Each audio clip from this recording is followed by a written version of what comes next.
Bismillahirrahmanirrahim. Salatu wassalamu ala Rasulillah, amma ba'd. Yang mulia para ulama, para kiai, para asatidz dan asatizah yang saya hormati, segenap para tokoh masyarakat di lingkungan Sawo Jajar, DKM Masjid Fatahillah, ibu bapak jamaah subuh, serta anak-anak saya santri yang saya cintai. Pagi ini saya ingin menukil dari apa yang pernah disampaikan Abu Lais As-Samarkandi dalam kitabnya Tanbihul Ghafilin. Kata beliau, ada 3 kelompok manusia yang Allah cinta kepada mereka. Ada berapa? 3 apa? kelompok. Sudah pada tahu? Belum. Saya kasih tahu, tapi jangan ngomong siapa-siapa. RHS. Ada 3 kelompok manusia yang Allah cinta kepada mereka.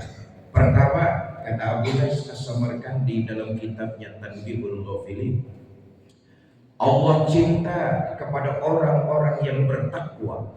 Mudah-mudahan yang hadir orang-orang bertakwa. Amin. Allah cinta kepada orang-orang yang bertakwa, mengerjakan apa yang diperintah oleh Allah, menjauhi apa yang dilarangnya. Itulah bertakwa, maka pantas Allah cinta kepada orang bertakwa. Nih yang hadir subuh ini, saya yakin semua ini yang hadir ada nggak 50 orang? Lebih 500 100 orang. lebih. Masih lebih 1000 orang. Kurang sedikit. Yang goib di kebun-kebun. Mudah-mudahan saya yakin yang hadir di Masjid Fatahillah orang-orang yang bertakwa. Amin. Ada tapinya. Ada tapinya. Allah cinta kepada orang yang rajin ibadah, tapi Allah lebih cinta lagi ada anak muda rajin ibadah.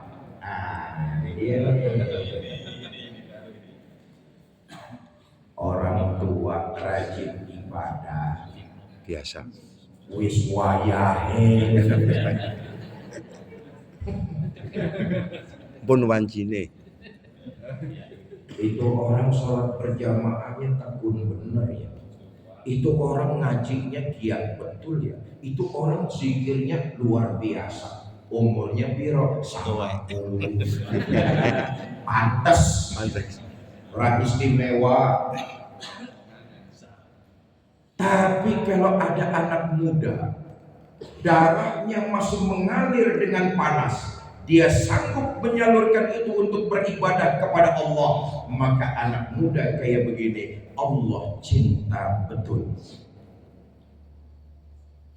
Anak-anak saya para santri pondok pesantren Al-Fatah dan Al-Ihsannya, betul ya? Ayatnya tadi sudah dibacakan oleh kori kita.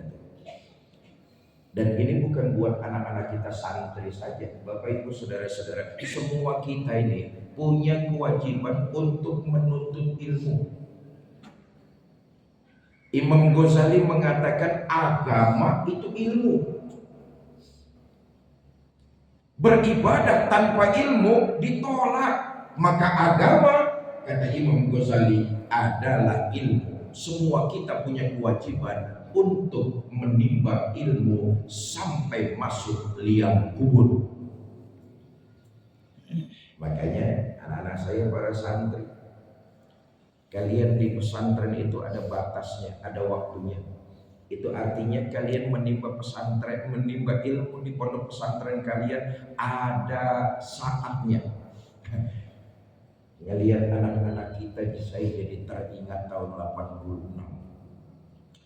Tahun 86 itu saya dibawa oleh bapak saya ke Jombang, Jawa Timur.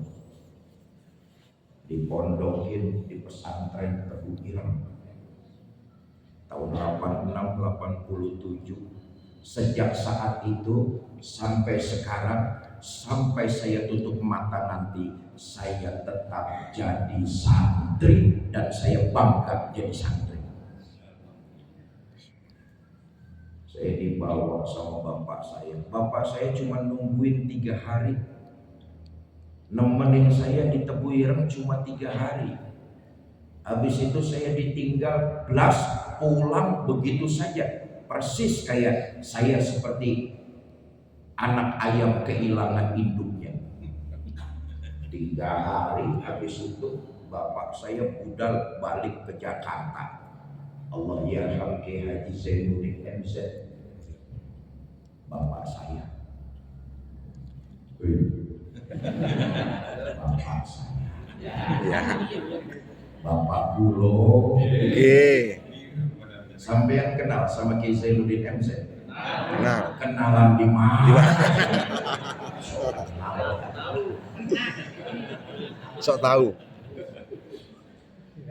Bapak Ibu saudara-saudara, karena itu saya kembali, Allah cinta kepada orang yang rajin ibadah, tapi Allah lebih cinta lagi kalau ada anak muda rajin ibadah. Dan dalam Islam, menuntut ilmu bukan cuma kewajiban saja, tapi di dalamnya ada nilai ibadah. Satu. Yang kedua, kata Abu Lais As-Samarkandi, Allah cinta sama orang yang rendah hati. Bahasa agamanya tawadu, rendah hati. Allah cinta. Nih, puasa melatih kita untuk jadi manusia yang tidak angkuh dan sombong. Bagaimana kita mau sombong kalau sekarang energi kita masih ada? Kenapa? Tadi 3:30 kita baru saja makan sahur, energi masih ada. Nanti jam 11 siang, jam 12 siang dan seterusnya. Betul apa tidak? Betul. Energi sudah terkuras, mulailah lemah, mulailah lemas, mulailah loyo. Kita merenung. Dengan puasa kita diajarkan untuk jadi manusia yang tawadu, rendah hati. Ya Allah, enggak enak lapar dan haus. Begini rasanya ya. Kalau gitu, apa sih dalam hidup ini yang mau saya sombongkan? Wong saya nggak kena nasi, nggak kena air 11 jam, badan lemes, nggak ada tenaga. Apa yang mau kita sombongkan? Allah cinta sama hambanya yang tawadu, tidak sombong. Tapi Allah lebih cinta lagi. Abu Lais As-Samarkandi, kalau ada orang kaya yang nggak sombong, ini beda.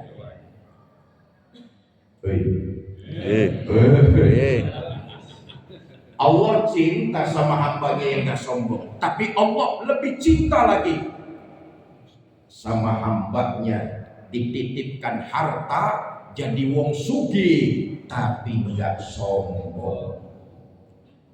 Iblis bedo tuh Enten. Yang Allah cinta, iblis paling benci. Iblis nggak senang ada orang kaya yang nggak sombong. Iblis senang kalau ada orang kaya sombong. Lebih senang lagi iblis orang kere sombong. Ada di sawah jajar kere sombong ada? Belum. Di wonge.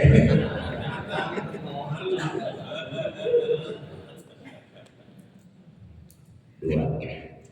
Yang ketiga, ini yang ingin saya sampaikan nih. Kata Abu Lais As-Samarkandi, Allah senang kalau ada orang rajin sedekah, ringan tangan, peduli, mau berbagi. Allah senang. Tapi Allah lebih senang lagi kalau ada hambanya yang susah tapi hatinya tergerak, peduli, mau berbagi dan mau membantu orang. Allah senang. Kita lihat, Bapak Ibu saudara-saudara, Allah senang kalau ada orang kaya rajin sedekah. Tapi Allah lebih senang ada orang biasa, susah, lalu mau ikut bersedekah. Allah paling senang. Orang kaya sedekah 5.000. Orang biasa sedekah 5.000. Nilainya sama, sama-sama mangewu. Betul nggak tidak? Betul. Buat orang kaya 5.000 cuma bayar parkir kendaraannya saja. Betul atau tidak? Betul. Tapi buat orang yang biasa-biasa, apalagi orang yang susah, kepekaan dan kepeduliannya, mau ikut membantu sesama, uang 5.000 dia ikut sedekahkan. Padahal 5.000 buat orang yang susah bisa menyambung hidup dia sampai nanti malam. Tapi punya hati dan kepekaan, ringan tangan mau peduli, dia sumbangkan harta itu untuk kepentingan kemaslahatan. Maka orang seperti ini Allah cinta betul. Saya ingin sampaikan begini. Sampai jam berapa? Jam 7. Jam 7.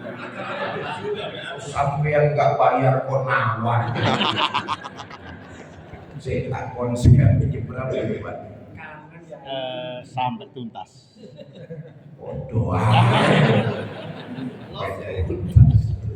Saya mau sampaikan begini, Bapak Ibu saudara-saudara, lihatlah sejarah, lihatlah fakta dan kenyataan. Orang yang punya kepekaan, peduli, mau membantu orang lain, hidupnya Allah berikan keberkahan. Apalagi orang yang rajin, senang untuk berderma dan bersedekah, Allah tambahkan keberkahan dalam hidupnya. Allah bikin hartanya makin bertambah-tambah. Lihat sejarah. Enggak ada orang ringan tangan peduli mau berbagi, hidupnya kere, enggak ada. Kalau toh ada orang hidupnya kere, permasalahannya pasti jelas. Narkoba,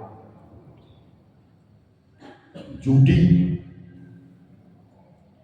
dan sebagainya. Tapi sejarah mencatat enggak ada orang yang rajin berderma, ikut peduli, mau berbagi, jatuh jadi orang miskin. Enggak ada. Yang ada, hartanya makin bertambah dan bertambah.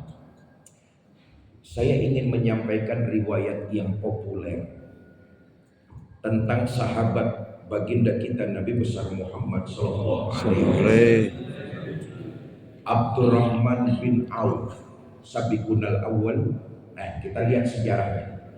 Nabi itu diangkat jadi Rasul umurnya 40 tahun. Betul apa tidak? Betul. Dakwah pertama di kota kelahirannya, di kampung halamannya, di Mekah. Berapa lama? 13 tahun. Nabi umurnya 53 tahun. Turun perintah hijrah, Nabi hijrah ke Madinah. Berapa lama di Madinah? 10 tahun.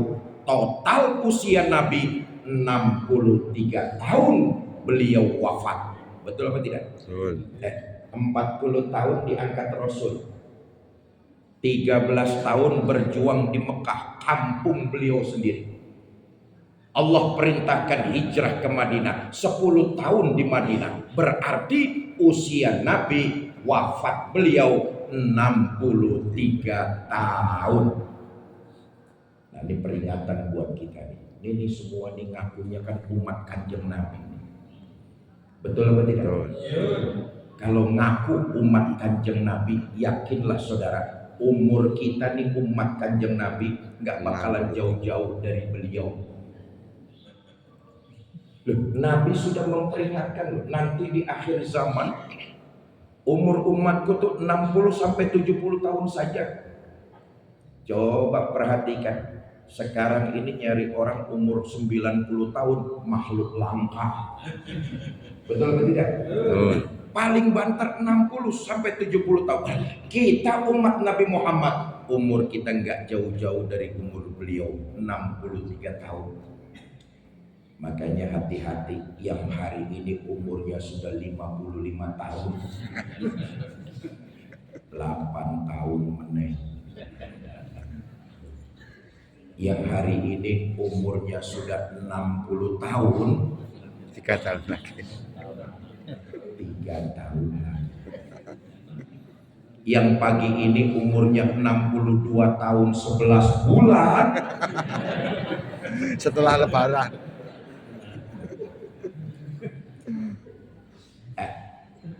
Abdurrahman bin Auf, sahabat baginda Nabi, sabiqunal awwaluh, orang pertama, rombongan pertama yang memeluk agama Islam di kota Mekah. Kita lihat ceritanya. Saudara, begitu Abdurrahman bin Auf masuk agama Islam, beliau mencari penghidupan yang halal sesuai dengan syariat agama Islam. Apa keahlian Abdurrahman bin Auf? Entrepreneur, bahasa anak sekarangnya tuh, wira swasta, saudagar, berniaga. Itu keahlian Abdurrahman bin Auf. Sejak masuk Islam, cara-cara berdagangnya jujur. Dapat rezeki sedikit, disumbangkan untuk keperluan menyebarkan agama Islam. Dapat rezeki lagi, disumbangkan kepada baginda Nabi. Dapat rezeki lagi, disumbangkan buat perluasan agama Islam. Apa yang terjadi? Karena Abdurrahman bin Auf ringan tangan, peduli, mau berbagi. 13 tahun di Mekah, Allah takdirkan Abdurrahman bin Auf dadi wong sugih. Kenapa? Kegemarannya berbagi, kesenangannya adalah ringan tangan, mau peduli. 13 tahun Allah takdirkan jadi orang kaya. Turun perintah hijrah. Nabi dengan orang-orang beriman berangkat ke Madinah. Abdurrahman bin Auf ketinggalan di kota Mekah. Belakangan. Kenapa belakangan? Ngurusin dagangannya sing akeh. Karyawannya banyak, diurusin dulu oleh Abdurrahman bin Auf. Setelah semuanya selesai, Abdurrahman bin Auf berangkat nyusul kekasihnya baginda Nabi besar Muhammad Sallallahu Alaihi Wasallam. Di gurun pasir, Abdurrahman bin Auf dicegat oleh kafir Mekah. Abdurrahman, sampean mau kemana? Saya mau nyusul kekasih saya ke kota Madinah. Nggak boleh. Sampean bisa nyusul Muhammad ke Madinah, asal harta sampean tinggal di rumah. Sampean nyari duit di Mekah, uangnya nggak boleh keluar dari kota Mekah, tinggalkan di rumah. Sampean baru boleh pergi nyusul kekasihmu. Apa jawab Abdurrahman bin Auf? Saudara-saudara, tenang saja. Seluruh harta saya tinggal di rumah. Saya nggak bawa harta sepeser pun. Yang saya bawa hanya baju yang melekat di badan saya saja. Kalian kalau mau ngambil harta saya, semua saya tinggalkan di rumah. Ambillah buat kalian semua. Saya mau nyusul kekasih saya Muhammad Sallallahu Alaihi Wasallam. Dilepas Abdurrahman bin Auf tuh. Di padang pasir dilepas. Mengetahui hartanya ditinggal di rumah, berbondong-bondong orang kafir Mekah menyatroni rumah Abdurrahman bin Auf. Diambil semua harta beliau. Ada yang bawa kulkas, ada yang ngambil TV, jam tangan, patung Iron Man. Saudara, Abdurrahman bin Auf tiba di kota Madinah. Nabi sedih ngelihat penampilan Abdurrahman bin Auf. Kenapa? Pakaiannya compang-camping. Ya Allah, konglomerat di kota Mekah. Pakaiannya bagus, harum wangi badannya. Datang ke Madinah compang-camping, gak karu-karuan. Sejarah hijrah kan begitu. Orang-orang Mekah dipersaudarakan oleh baginda Nabi dengan orang-orang Madinah. Betul apa tidak? Betul. Muhajirin dan Ansor dipersaudarakan. Termasuk Abdurrahman bin Auf dipersaudarakan oleh baginda Nabi. Orang-orang Madinah menawarkan seluruh fasilitasnya kepada orang-orang Mekah. Selamat datang orang Mekah, nggak usah khawatir. Saya punya rumah 2, sampean 1, saya 1. Selamat datang saudaraku orang Mekah, nggak usah takut di sini jalan kaki. Onta saya 2, kamu pakai 1, saya 1. Fasilitas ditawarkan oleh orang-orang Madinah kepada keluarganya sesama muslim orang-orang Mekah. Apa jawab Abdurrahman bin Auf? Terima kasih saudaraku seagama. Kami orang-orang Mekah sangat menghargai pemberian kalian. Tapi kami lebih bisa menghargai lagi. Tunjukkan kepada kami jalan mana yang menuju ke pasar. Supaya kami keluarga kalian bisa berdagang, bisa berusaha, bisa bekerja. Kami berdiri di atas kaki kami sendiri. Hidup kami nggak jadi beban buat orang lain. Tuh, orang beriman. Orang beriman ya ngono. Hidupnya nggak jadi beban buat orang. Saya singkat sejarahnya. Masih lama. Wah, ya masih lama sama maghrib. Saya singkat ceritanya. Sejarah mencatat Abdurrahman bin Auf berniaga di pasar milik Yahudi, Bani Qainuqa. Mulailah Abdurrahman bin Auf berdagang, dapat untung sedikit disumbangkan lagi kepada baginda Nabi. Dapat untung lagi sedikit disumbangkan lagi, dapat untung lagi disumbangkan lagi. Kenapa? Kebiasaan, tradisi yang sudah mendarah daging, dan ini anjuran agama Islam. Apa yang terjadi? Karena rajin berderma 10 tahun di kota Madinah, Allah takdirkan usahanya Abdurrahman bin Auf makin maju. 10 tahun di Madinah jadi wong sugih meneh. Keutamaannya ringan tangan, peduli, mau berbagi. Pernah satu saat Abdurrahman bin Auf bosen jadi wong sugih. Aneh gitu. Bosan jadi wong sugih, disedekahkan hartanya semua untuk perjuangan agama Islam. Apa yang terjadi? Takdir Allah. Harta Abdurrahman bin Auf kembali berlipat-lipat. Allahu Akbar. Bosan Abdurrahman bin Auf, bosan jadi wong sugih, disedekahkan hartanya. Kita orang sawo jajar bosan jadi wong kere. Bapak Ibu, saudara-saudara kaum muslimin yang saya cintai, inilah Ramadan. Salah satu pendidikan ini madrasah. Salah satu pendidikannya selain kita dilatih untuk merenung, punya sifat tawadu. Yang kedua, Ramadan juga mengajarkan kepada kita dengan berpuasa kita merasakan lapar dan haus. Betul betul. Kita nih orang Malang, orang Indonesia, puasa paling banter 11 jam lebih. Nahan lapar dan haus luar biasa. Dengan puasa kita dididik untuk merenungkan saudara-saudara kita di luar sana. Mereka laparnya bukan zaman. Boleh jadi mereka laparnya tiap hari, laparnya tiap minggu, laparnya berbulan-bulan.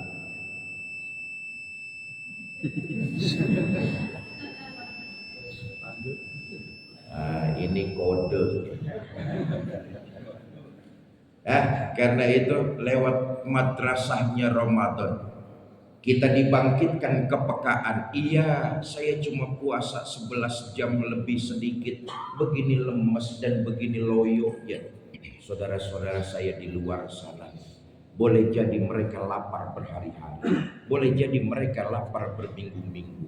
Dengan ikut merasakan bagaimana enggak enaknya lapar dan haus, punya kepekaan, punya kepedulian, lalu ringan tangan mau berbagi, itu puasanya berhasil. Kita lihat orang yang puasanya berhasil, begitu dia masuk bulan Syawal, hatinya lebih lembut dan peka, mau peduli, ringan tangan, mau berbagi. Maka orang yang puasanya berhasil, dia jauh dari sifat bakhil,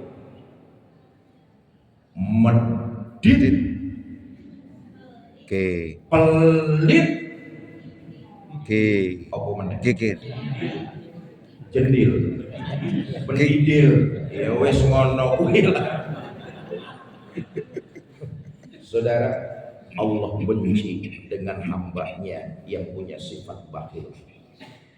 Manusia pun nggak suka dengan orang yang bakhil. Oh, ini aneh, bakhil itu aneh. Yang punya sifat bakhil digedekin oleh orang medit. Padahal kan bodoh. Orang bakhil nggak disukai oleh orang medit, bodoh bakhile, tapi nggak suka, aneh loh. Ojo kon-koncone si fulan, neopo cak medit, padahal yang ngomong bakhil. Bapak Ibu, saudara-saudara kaum muslimin yang saya cintai. Nah, saya kembali, 3 kelompok inilah mudah-mudahan kita berada di dalamnya. Amin. Ya Rabbal. Saya tutup, Ramadan adalah madrasah, sekolahan buat kita untuk punya kepekaan, kepedulian, ringan tangan, mau berbagi. Saudara, sejarah juga kita baca, menyenangkan orang sesuai dengan kemampuan kita masing-masing. Apa lewat bantuan, apa lewat senyuman, apa lewat tingkah laku. Itu dalam agama disebut idkhalus surur, menggembirakan orang. Amalan ini boleh jadi yang menambal amalan-amalan wajib kita yang bolong-bolong. Dari idkhalus surur, menyenangkan orang, peduli, mau berbagi, ringan tangan, memberikan bantuan sesuai dengan kemampuan kita. Idkhalus surur. Jujur sajalah, ini puasa kan ngelatih kita jujur nih. Ibadah kita yang wajib-wajib itu banyak sekali yang bolongnya. Oh, kalau soal ini belaga budak orang sama. Puasa melatih kita jujur. Ritual ibadah yang wajib kita kerjakan, jujur sajalah banyak yang bolong-bolongnya. Yang saya maksud terkena penyakit ria, itu bolong-bolong. Itu bolong tuh. Kenapa? Karena digerogoti penyakit ria. Yang tahu ibadah kita ya kita sendiri, betul apa tidak? Sholat misalnya, kita tahu kualitas ibadah sholat kita, kok kita pelakunya. Sholat yang kita kerjakan banyak bolongnya. Kenapa? Kena penyakit ria. Contoh nih, contoh. Karena masih tinggal di rumah morotuwo, nggak enak kalau nggak ikut sholat berjamaah di Masjid Fathahilah. Berarti sholatnya gara-gara morotuwo. Bolong tuh, bolong. Bolong. Pengen dilihat orang biar dibilang sekampung ahli ibadah. Bolong. Kenapa? Punya penyakit ria. rajin ke masjid, belum masuk waktu sholat udah nongkrong di masjid. Begitu diselidiki, di sebelah masjid ada rondo sengong.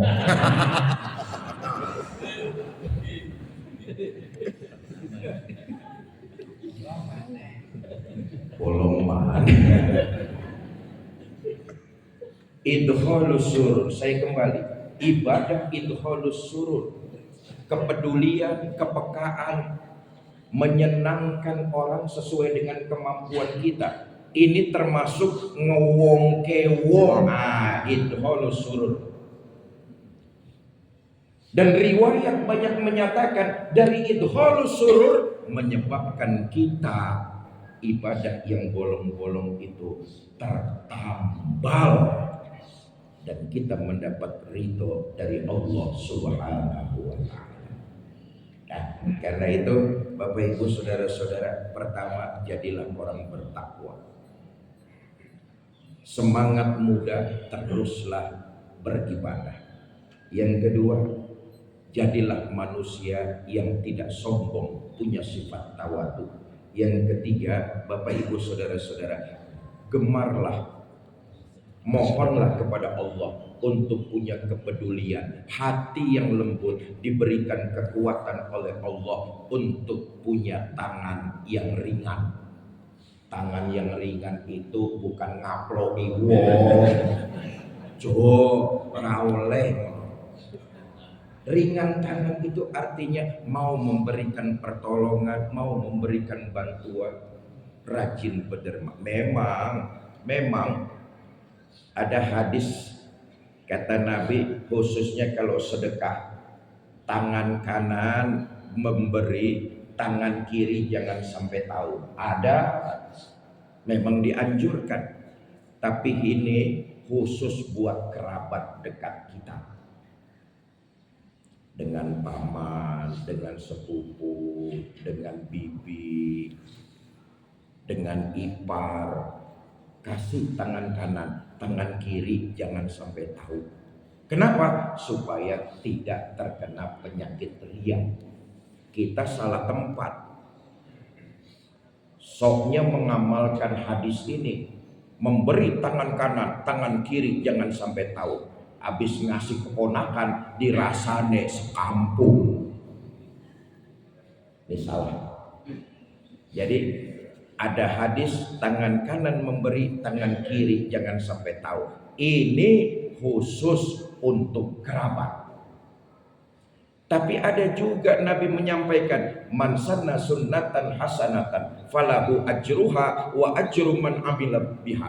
Siapa yang sedekah terang-terangan, dia dapat pahala. Lalu ada orang yang mengikuti dia, orang itu dapat pahala, yang nyontoin masih dapat pahalanya juga. Umpomo DKM masjid sepakat mau ganti karpet, lalu dibentuk panitia, dilelang sama jamaah masjid Fatahillah. Saudara-saudara, siapa yang mau ikut pelelangan masjid? Satu soft ini kurang lebih 10 meter. Masjid kita ada 10 saf. Silakan, ada yang mau ngambil 1 gulung, 2 gulung, monggo.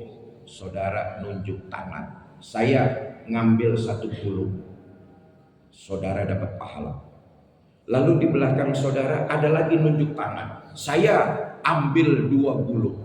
Dia dapat pahala, saudara masih kebagian pahalanya juga. Kenapa? Motivasi saudara tunjuk duluan, maka ada orang yang ikut di belakangnya, saudara masih kebagian pahalanya. Jelas ini? Jelas ini?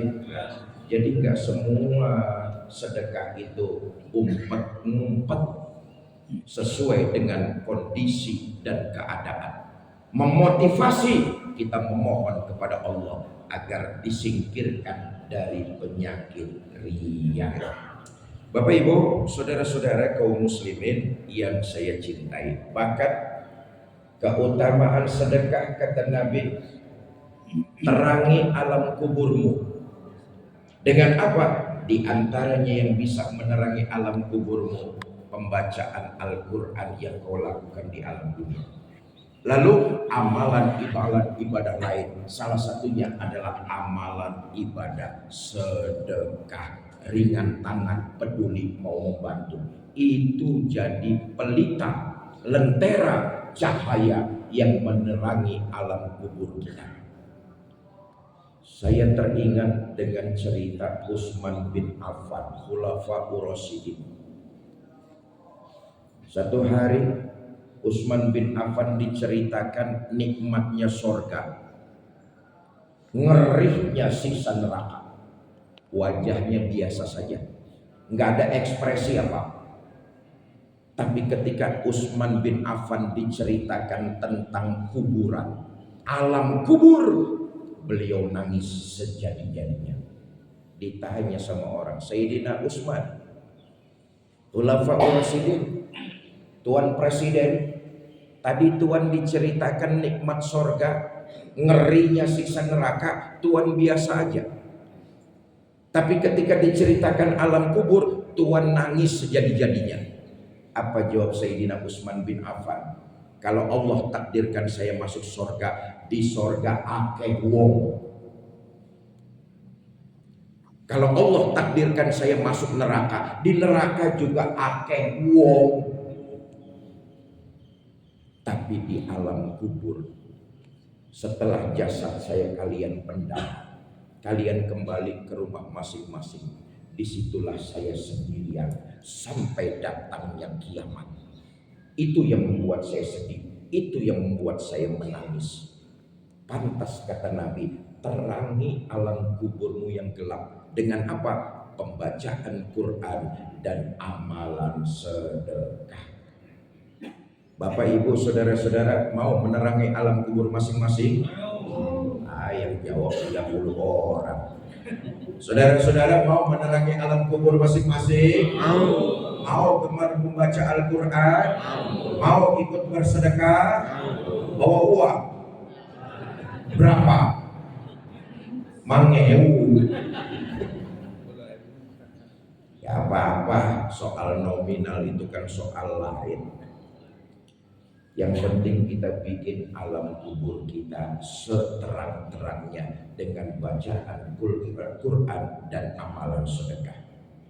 Ustaz, piye kalau saya sedekah 1 juta Ustaz? Insya Allah cahaya kuburnya terang. Lampu neon 1 juta terang. Ustaz, saya sedekah 100.000 Ustaz. Patroma. Lumayan. Patroma. Ustaz, saya sedekah 10.000 Ustaz. Lilin. Lilin. Ustaz, saya sedekah 5.000 Ustaz. Pentol korek, goyang lampunya. Ora apa-apa, yang penting terang alam kubur kita. Panitia nanti akan mengitarkan kotak-kotak amal. Ayo kita bikin penerang, bikin cahaya buat alam kubur kita masing-masing. Mana panitia? Dimulai dari saya dulu, sambil diikuti dengan pembacaan sholawatnya. Allahumma sholli wa sallim wa barik alaihi.